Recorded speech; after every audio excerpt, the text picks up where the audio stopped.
Dubai മെട്രോയുടെ പഴക്കം ചെന്ന ട്രെയിനുകളുടെയും ട്രാക്കുകളുടെയും അറ്റകുറ്റപ്പണികൾ പൂർത്തിയാക്കിയതായി roads and transport authority. Dubai metro ശൃംഖലയുടെ കാര്യക്ഷമത, സുരക്ഷ, സുസ്ഥിരത എന്നിവ വർദ്ധിപ്പിക്കാനുള്ള RTA പുതിയ പദ്ധതിയുടെ ഭാഗമായാണ് നവീകരണ ജോലികൾ പൂർത്തിയാക്കിയത്.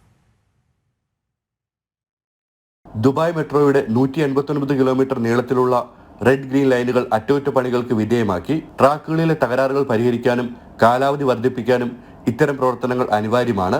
ദീർഘകാല സുരക്ഷ ഉറപ്പാക്കാൻ അത്യാധുനിക ഗ്രൈൻഡിംഗ് ഉപകരണങ്ങളാണ് RTA ഉപയോഗിക്കുന്നത്. മെട്രോ ആരംഭിച്ചത് മുതൽ 15 ലക്ഷം കിലോമീറ്റർ ഓട്ടം പൂർത്തിയാക്കിയ 79 ട്രെയിനുകളിലാണ് നവീകരണ പ്രവൃത്തികൾ നടത്തിയത്.